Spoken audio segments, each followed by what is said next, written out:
Amerikalı yazar Jack London, bizi kendi ruhunun derinliklerine, San Francisco'nun gürültülü limanlarından orta sınıfın steril salonlarına acı bir itirafla davet eder sevgili dostlar. Başarı ne kadar boş, ne kadar anlamsız bir sözcük.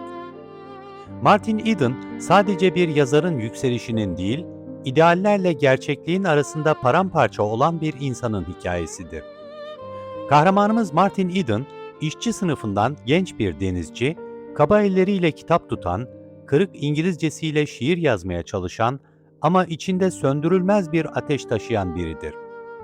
Bugün Martin Eden'la birlikte sevgi uğruna kendini yeniden inşa etmenin çilesini yaşayacak, Ruth Morse'un o soğuk hayranlığına yaslanacak ve başarının en zirve noktasında insanı bekleyen o korkunç boşlukla yüzleşeceğiz.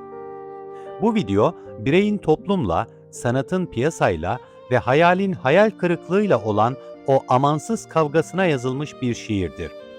Hazırsanız Martin'in mürekkep kokan o küçük odasına dalgaların sesi eşliğinde giriyoruz. Martin Eden, Oakland'ın dökme limancıları arasında büyümüş, denizde çalışmış, hayatın sertliğini avucunun içi gibi bilen bir gençtir. Bir gün kurtardığı bir delikanlı sayesinde Burjuva Morse ailesinin zarif evine adım atar ve orada Ruth'u görür. Eğitimli, nazik, neredeyse dokunulmaz bir kadın. Martin hem Ruth'a hem de onun temsil ettiği o aydın, rafine dünyaya aşık olur. Martin için dünya ikiye ayrılmıştır. Bildiği dünya ve olmak istediği dünya. Bildiği dünyada gemi güvertesi, bira kokusu ve yorgunluk vardır. Olmak istediği dünyadaysa kitaplar, fikirler ve Ruth'un gülümsemesi. O gün Martin bir karar verir. Ruth'a layık olmak için yazar olacaktır. Kütüphanelere dalar, günde 16 saat okur, yazar, düşünür. Ceketi eskidir ama kalemi hiç durmaz. Ruth Morse, Martin'in gözünde bir ilham perisi, bir ufuk çizgisidir. Onu seviyor gibi görünür ama aslında Ruth'un hissettiği şey ise egzotik bir kuşu kafeste tutmanın verdiği heyecandan ibarettir. Martin'in yazarlık hırsını destekler görünür ama her başarısız makale çevirisiyle biraz daha soğur, ailesinin "bu adam bizden değil" bakışlarına biraz daha teslim olur. Martin, Ruth için sadece kendini değil, inançlarını da dönüştürmeye çalışır. Herbert Spencer'ı, Nietzsche'yi okur. Evrensel bir felsefe kurmaya girişir. Ama Ruth bu çabayı görmez bile. O, Martin'in kaba kenarlarını törpülemek, onu uygun bir adam haline getirmek peşindedir. Martin ise içinde büyüyen aslanı küçük bir kafesin içine sığdırmaya çalışmaktadır.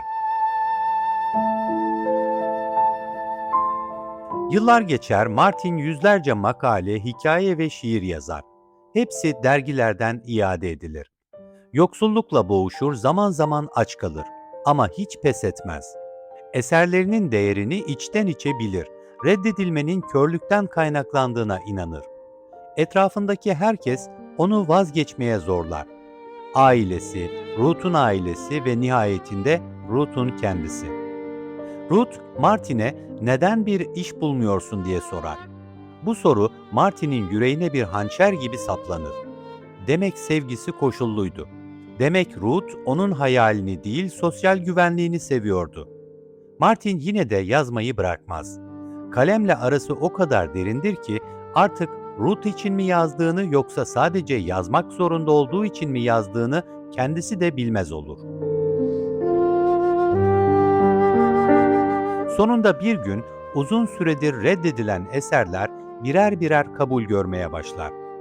Dergilerde yayımlanır, okuyucular Martin'i keşfeder, eleştirmenler onu alkışlamaya başlar. Martin Eden bir anda ünlü bir yazar olur. Ve işte o an romanın en karanlık paradoksu başlar. Ruth geri döner. Şimdi Martin uygun biridir. Ailesi de onaylamaktadır artık ama Martin artık orada değildir. Şöhret ona her şeyi vermiştir ama istediği tek şeyi çoktan almıştır elinden. Fark eder ki insanlar onu yazarken değil, yazar olduktan sonra seviyordu. Yoksulken yanında olmayan Ruth, zengin ve ünlü Martin'e koşuyordu. Bu, Martin'in gözünde sevginin değil, ikiyüzlülüğün tescilidir. Şöhret gelmiştir ama beraberinde derin bir anlamsızlık da getirmiştir. Martin, kazandığı her şeyle birlikte yaşama isteğini yitirir. Etrafındaki insanları artık çok net görmektedir. Kimse onu sevmiyor, bir fikri bir hayali seviyordu. Sınıf atlayan biri için biçilmiş kaftanı oynamıştı. Ama o bu rolü reddetmek istemektedir. Arkadaşı Brisenden'ın ölümü onun üzerinde derin bir iz bırakır. Brisenden sanatın kirlendiğini görünce hayata elveda demişti. Martin de aynı tıkanıklığı hisseder. Romanın sonunda Martin bir gemi yolculuğuna çıkar. Porthol'den denize bakar. Artık ne Ruth'u, ne şöhreti, ne de yarını düşünmektedir. Sessizce suya kayar. Jack London kitabında bize şunu söyler sevgili dostlar. Sisteme rağmen kazanmak, bazen insanı sistem için kaybetmektir. Martin Eden her şeyi başardı. Ama başardıkça kendinden uzaklaştı ve bir gün geriye dönüp baktığında o eski açken yazan, umutla dolu delikanlıyı bir daha bulamadı. Martin Eden neden her okunduğunda bizi derinden sarsar? Çünkü hepimizin içinde dışarıda kimse inanmasa bile peşinden gittiğimiz bir hayal vardır. Bir gün o hayali gerçekleştirdiğimizde ya da gerçekleştiremediğimizde hayatın tuhaf boşluğuyla yüzleşiriz. Jack London bu yarı otobiyografik romanıyla bize bireycilikle kolektivizm arasındaki gerilimi, sanatın piyasalaşmasını ve toplumsal sınıfın insanı nasıl biçimlendirdiğini gösterir. Eğer bir gün elinize kalem alır ve kimse anlamaz diye korkarsanız ya da başardığınızda içinizde tuhaf bir boşluk hissederseniz unutmayın. Her yazan yürekte bir Martin Eden uyur ve her Martin Eden'ın gerçekten ihtiyacı olan şey başarı değil anlaşılmaktır.